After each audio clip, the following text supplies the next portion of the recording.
Baik, bismillahirrahmanirrahim. Assalamualaikum warahmatullahi wabarakatuh. Jumpa lagi dengan saya di Abil Maiwa Channel. Jadi teman-teman, channel ini merupakan channel pendidikan tempat kita berbagi tentang aplikasi pendidikan, Microsoft Office, serta tips dan triks komputer. Jadi pada video kali ini teman-teman ya, kembali lagi admin akan mencoba mengupdate informasi terbaru seputar perkembangan P3K Guru formasi tahun 2023. Yang akan kita bahas di sini adalah perihal strategi lulus P2 dan P3 P3K 2023, bahas soal HOTS manajerial P3K Guru 2023 untuk P2, P3 dan pelamar umum teman-teman ya, P3K Guru. Jadi di sini soal manajerial P3K Guru 2023 itu juga sangat penting teman-teman ya. Meskipun kita fokus di SJT, tapi jangan lupa salah satu penentu kelulusan untuk P2, P3, P4 itu adalah soal manajerial. Ini yang harus teman-teman pahami. Sebelum kita membahas, bagi rekan-rekan guru yang baru pertama kali menemukan channel ini, jangan lupa tekan tombol subscribe-nya dan aktifkan lonceng notifikasinya agar setiap hari teman-teman bisa mendapatkan update informasi terbaru seputar perkembangan P3K Guru. Baik Bapak Ibu, tanpa berbasa-basi lagi, kita langsung bahas saja soal HOTS manajerial P3K Guru 2023. Langsung saja nomor 1.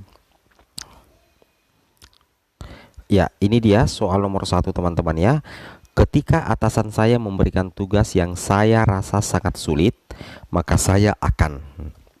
Jadi ketika misalkan kepala sekolah ya, kita ambil contoh guru, misalkan kepala sekolah memberikan tugas kepada salah satu, memberikan tugas kepada Bapak Ibu, tapi tugas itu berat sekali. Nah, apa yang Bapak Ibu lakukan? Jadi ini makna soal nomor 1. Ketika atasan saya memberikan tugas yang saya rasa sangat sulit, maka saya akan apa? Saya menganggap tugas tersebut sebagai motivasi untuk menjadi lebih baik. Ya, masuk akal ya teman-teman, jawaban opsian A.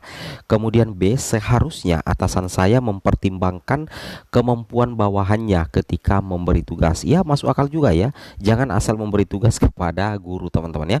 C, sebaiknya tugas tersebut disertai dengan bimbingan dari yang lebih berpengalaman. Masuk akal juga teman-teman ya. D, saya menganggap tugas tersebut dapat menurunkan motivasi bawahan karena tugas tersebut di luar kemampuan. Ya, ini kurang tepat sih ya. Kemudian saya menganggap tugas tersebut sebagai hal yang biasa dihadapi dalam bekerja. Masuk akal teman-teman ya. Nah, jadi ceritanya di sini kata kuncinya pimpinan memberikan kita tugas yang sangat berat teman-teman ya. Jadi kira-kira apa yang harus teman-teman lakukan ya? Jadi menurut admin pribadi ya, yang paling tepat di sini C sih teman-teman ya. Sebaiknya tugas tersebut disertai dengan bimbingan dari yang lebih berpengalaman.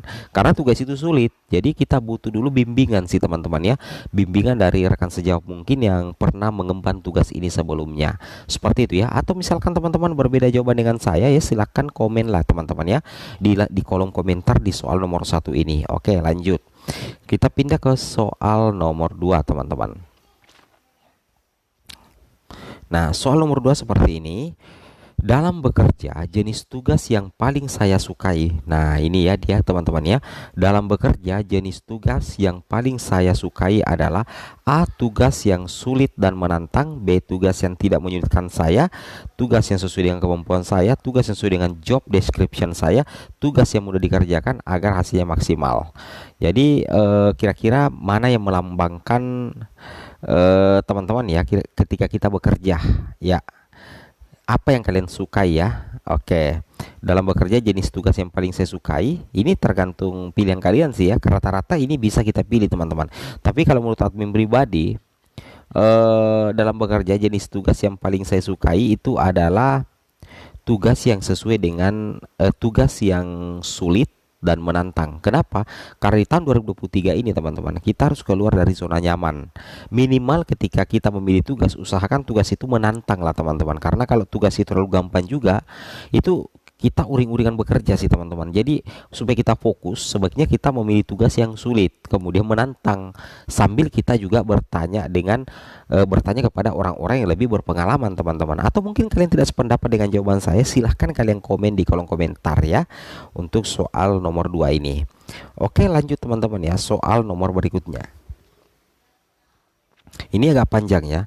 Ini agak panjang soalnya teman-teman ya. Salah satu anggota tim Anda melakukan kesalahan fatal dalam tugasnya karena kurangnya pemahaman dia tentang teknologi informasi.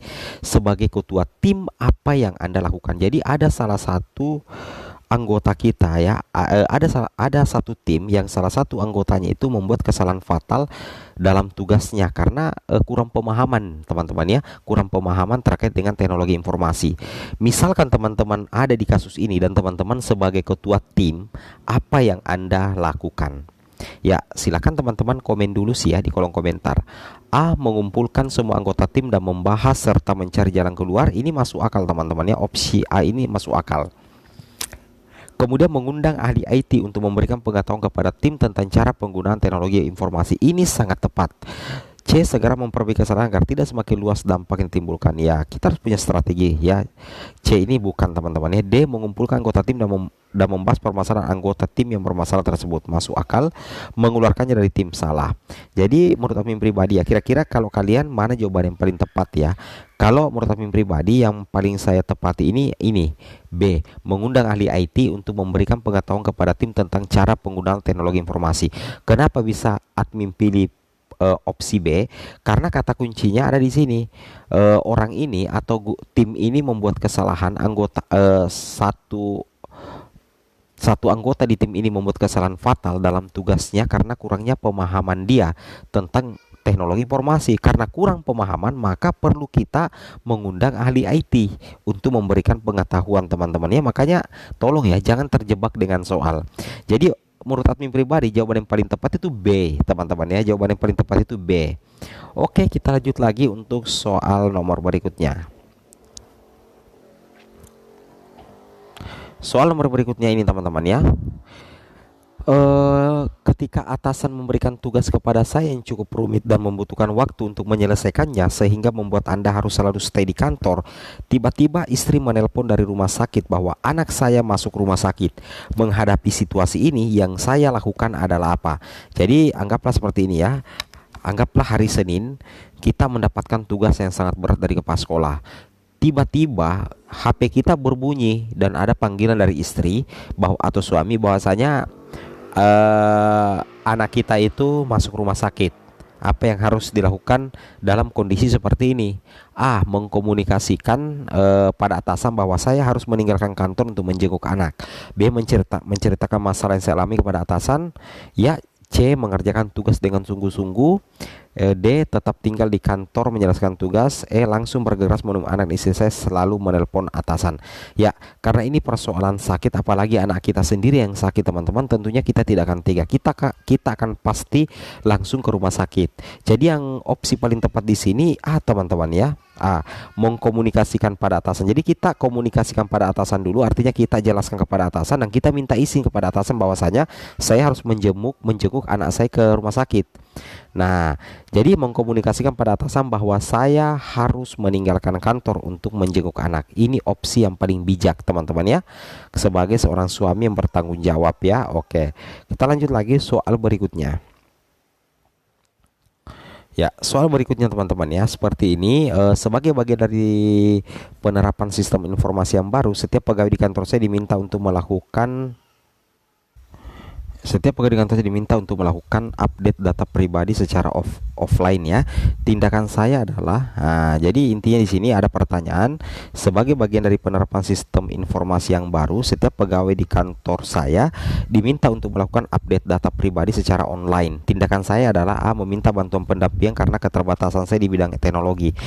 B. Menunggu rekan kerja yang lain untuk melakukan update dan mengikuti cara mereka. Kemudian C. Melakukan update segera mungkin dengan meminta bantuan dari tim sistem informasi. D. Mengabaikan pekerjaan tersebut dengan harapan sistem tersebut masih dalam percobaan. E. Mempelajari cara melakukan update dan data apa saja yang harus dimasukkan dalam sistem. Nah, ketika misalkan tiba-tiba ada informasi bahwa kita harus mengupdate data teman-teman ya, yang harus kita lakukan pertama itu adalah kita harus mengupdate ya. Kita harus update data, tetapi teman-teman harus pastikan kira-kira data apa saja yang harus dimasukkan dalam sistem. sistem. Sehingga menurut kami pribadi ya, jawaban yang paling bijak untuk nomor ini ya adalah teman-teman ya, yaitu mempelajari cara melakukan update dan data apa saja yang harus dimasukkan ke dalam sistem. Atau mungkin teman-teman ada yang berbeda jawaban dengan saya, silahkan komen di kolom komentar ya, seperti itu. Kemudian kita lanjut lagi soal nomor berikutnya. Kayaknya ini soal nomor terakhir teman-teman ya. Nah, untuk soal nomor terakhir silakan teman-teman jawab lagi. Kemudian komen di kolom komentar untuk soal nomor terakhir ini. Kira-kira teman-teman pilih, kira-kira jawaban teman-teman apa ya?